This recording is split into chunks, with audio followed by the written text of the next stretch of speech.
রাতে শাশুড়িমা ঘরে ঢুকে হেসে বললেন, তোমাকে একটু চিন্তিত দেখাচ্ছে, কিছু হয়েছে নাকি? আমি তাড়াতাড়ি উত্তর দিলাম, না শাশুড়িমা, কিছু হয়নি, আমি ভালোই আছি। তিনি তখন আমার পাশে এসে বসলেন এবং বললেন, তাহলে এত ভাবছ কেন?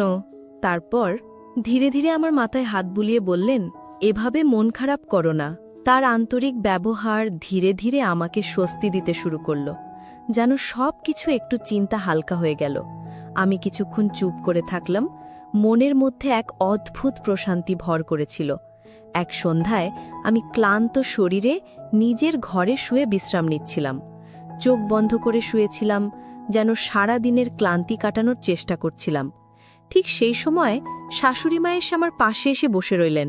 তিনি কিছু না বলে চুপচাপ আমাকে লক্ষ্য করতে লাগলেন।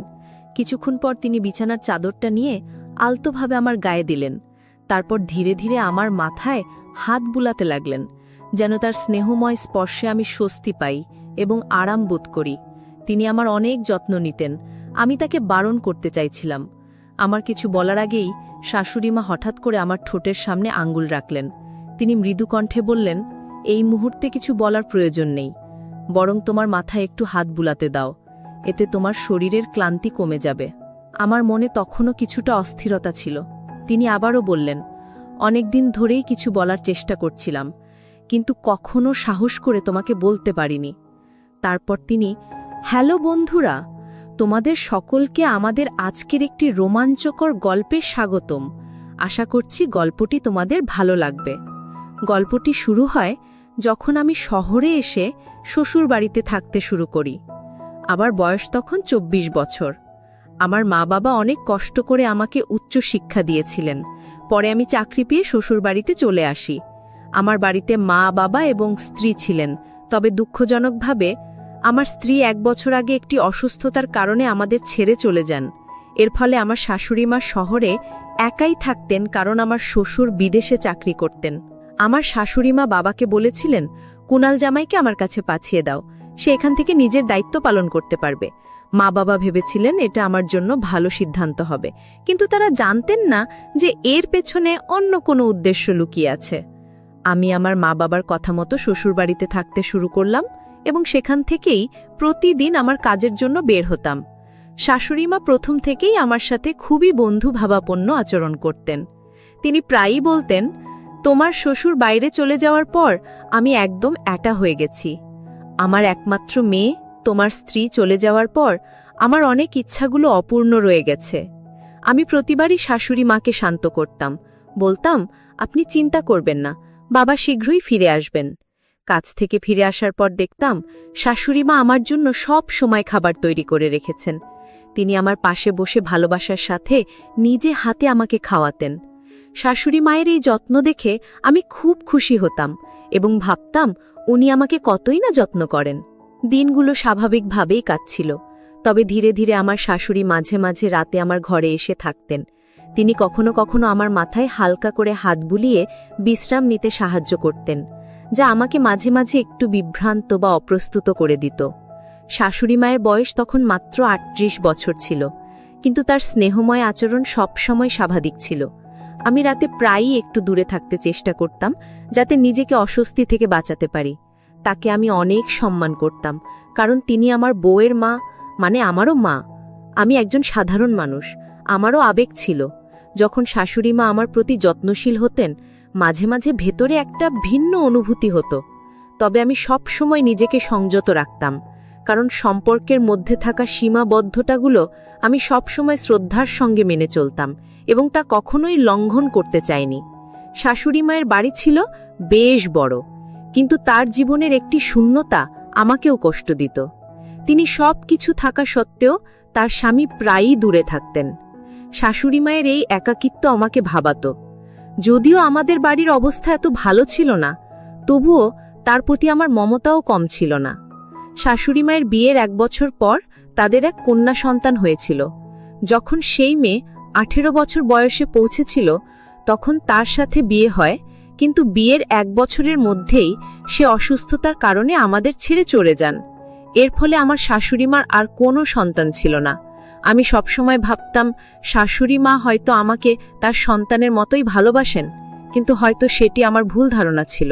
শাশুড়ি মা প্রায়ই রাতে আমার মাথায় হাত বুলিয়ে বলতেন, তোমার শ্বশুরের খুব অভাব অনুভব করি। আমি তাকে শান্ত করার চেষ্টা করতাম, বলতাম শ্বশুরজি কাজের কারণে বিদেশে গেছেন, যদি তিনি দেশে কাজ পেতেন তাহলে কখনোই আপনাকে ছেড়ে দূরে যেতেন না। যখন তিনি ফিরে আসবেন তখন আপনার সব চিন্তা দূর হয়ে যাবে। শাশুড়িমা সব কথা শোনার পরও মাঝে মাঝে বলতেন, তুমি কি আমার কিছু আশা পূরণ করতে পারবে না? আমি সব সময় বিনয়ের সাথে উত্তর দিতাম, শাশুড়িমা আমি তো সবসময় আপনার পাশে আছি, যে কোনো সময় কিছু দরকার হলে বলবেন। তবে তিনি হয়তো অন্য কিছু বোঝাতে চাইতেন, যা আমি তখন সঠিকভাবে বুঝতে পারতাম না। যদি আমি আগেই তার ইঙ্গিতগুলো বুঝতে পারতাম তাহলে হয়তো ভবিষ্যতে এত জটিল পরিস্থিতিতে পড়তে হতো না। এক গ্রীষ্মের দিনে আমি কাজ থেকে একটু তাড়াতাড়ি বাড়ি ফিরেছিলাম। প্রচণ্ড গরমে আমি পুরো ঘামে ভিজে গিয়েছিলাম, তাই দ্রুত আমি শাওয়ার নিয়ে বাইরে এলাম। দেখি শাশুড়িমা ঘরের মধ্যে বসে আছেন, হাতে একটা তোয়ালে এবং আরেক হাতে ঠান্ডা শরবতের গ্লাস। তাকে দেখে আমি জিজ্ঞাসা করলাম, আপনার কি কিছু দরকার ছিল? তিনি হেসে বললেন, না, তুমি এত গরমের মধ্যে কাজ থেকে ফিরেছ, তাই তোমার জন্য ঠান্ডা শরবত এনেছি। তিনি শরবতের গ্লাস নিয়ে আমার পাশে এসে বসলেন এবং আমার শরীর তোয়ালে দিয়ে মুছতে লাগলেন। আমার একটু অস্বস্তি হচ্ছিল, তবে আমি চুপচাপ দাঁড়িয়ে রইলাম।